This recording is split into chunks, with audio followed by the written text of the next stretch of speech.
Hello. आज मैं आपसे ऐसी किताब के बारे में बात करना चाहता हूँ जिसके बारे में आप जानते हैं लेकिन फिर भी नहीं जानते, जो आपको पता है फिर भी नहीं पता, जो समझते हैं फिर भी नहीं समझते।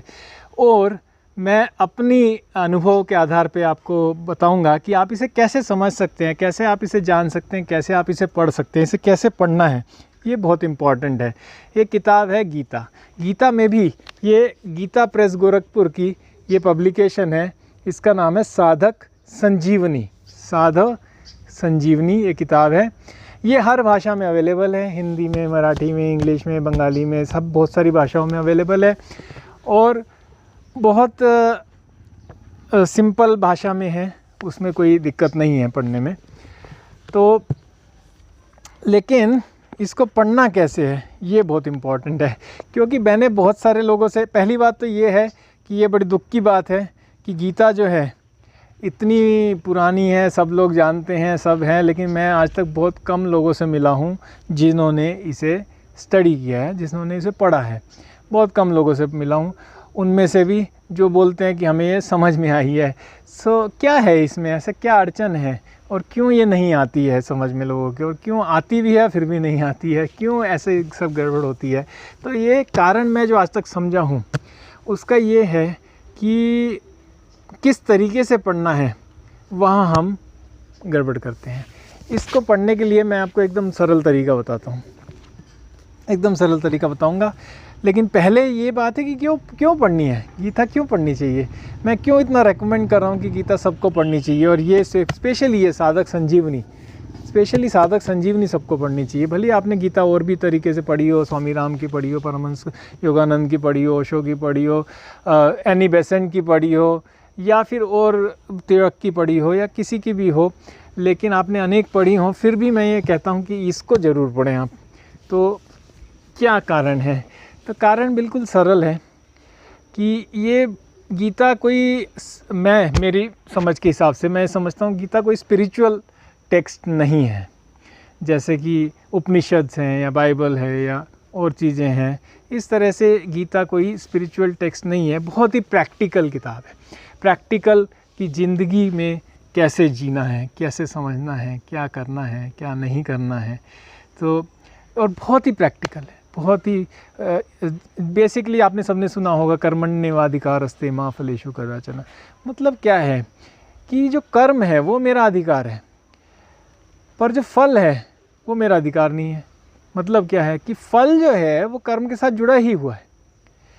तो हम कर्म करेंगे, भाग्य के हिसाब से बात करते हैं लोग कि भाई भाग्य में के हिसाब से चलेगा तो हम क्या करें। अरे लेकिन वो जो भाग्य है वो बना कौन रहा है? हर क्षण मैं बना रहा हूँ, मेरे कर्म वो भाग्य निर्मित कर रहे हैं। तो ये बातें जो हैं बहुत सारी इसमें आपको क्लियर हो जाएंगी, अच्छे तरीके से क्लियर हो जाएंगी, बहुत बढ़िया तरीके से क्लियर हो जाएंगी। कर्तव्य, आकांक्षा विमुक्त कर्तव्य कर्म का मतलब क्या है? कर्तव्य का मतलब क्या है?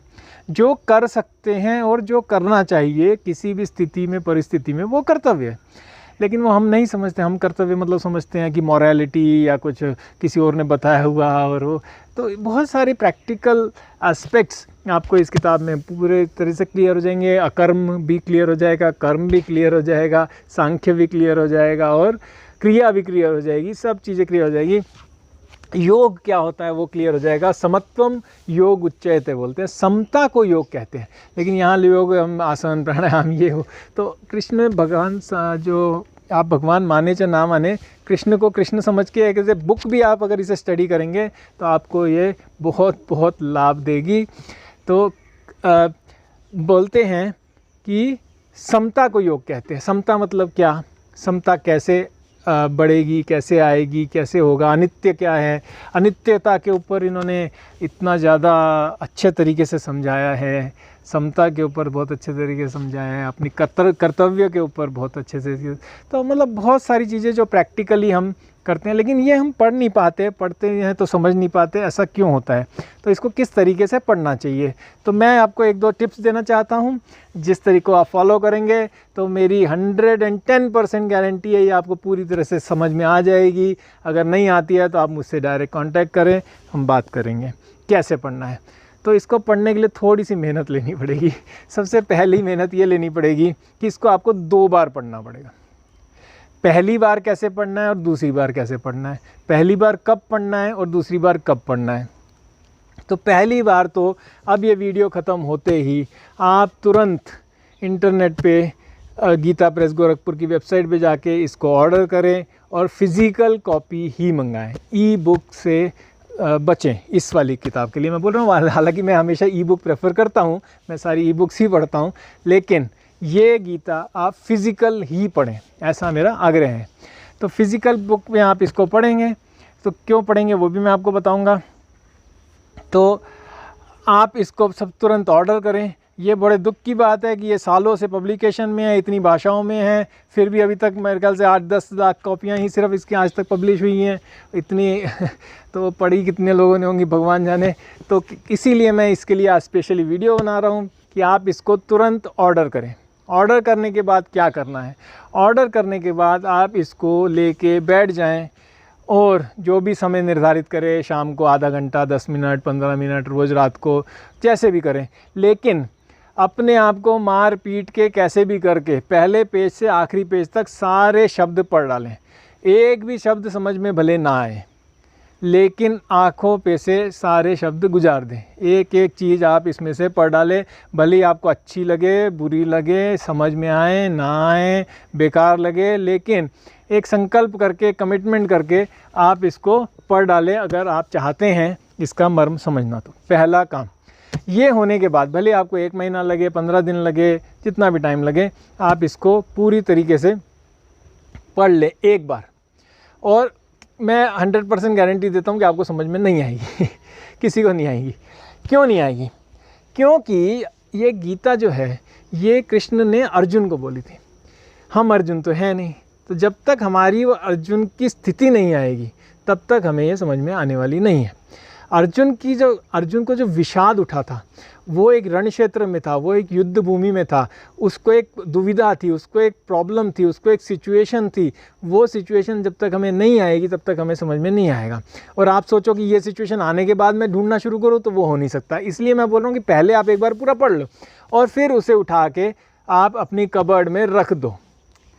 इसको आप एक बार पढ़ने के बाद उठा के रख दो कबर्ड में। जिस दिन आपको आपके अंदर वो विषाद जागे, आपके अंदर वो डिप्रेशन जागे, आपके अंदर वो एंग्जाइटी जागे, आपके अंदर वो स्थिति आए कि अब मैं क्या करूं, अब मोह एक तरफ से पकड़ता हो, कर्तव्य दूसरी तरफ से पकड़ता हो, ऐसी जब स्थिति होगी, और वो आएगी, हर व्यक्ति के जीवन में आती है, आनी ही है, तो वो जब विषाद जागे, जब आप अर्जुन की मनस्थिति में हो, तब आप इसे उठाएं और इसको उठा के जहाँ से भी आपका दिल करे इसको खोल के पढ़ना शुरू कर दे। डेफिनेटली आपको ये समझ में आने लग जाएगी, आपको ये समझ में आएगी और आप इसको समझ लेंगे। यही एकमात्र तरीका मुझे आज तक समझ में आया है। या फिर दूसरा स्लो तरीका है कि रोज़ इसका पारायण करते रहे, पहले रट जाएगी, फिर जब कभी स्थिति आएगी तब समझ में आ जाएगी। लेकिन आज हमारे पास सुविधा है, हम इसे कैरी कर सकते हैं, हम जब चाहे इसे खोल सकते हैं। इसीलिए मैंने बोला फिज़िकल कॉपी, फिर फिज़िकल कॉपी को आप कहीं से भी खोल सकते हो, वहाँ से पढ़ना शुरू कर सकते हो। ई बुक में वो चीज़ नहीं रहती, ई बुक में कनेक्शन नहीं होता बुक के साथ हमारा इतना, और गाइडेंस उतनी नहीं मिल पाती है। तो इसलिए सिंपल सा मेरा टिप है, आप इसे एक बार पहले ज़ोर ज़बरदस्ती करके, कैसे भी करके, संकल्प करके पूरा पढ़ डालें और उसके बाद इसे रख दें। जिस दिन आपको ऐसी स्थिति आएगी तो उस दिन ये आपको पूरी समझ में अपने आप आती चली जाएगी।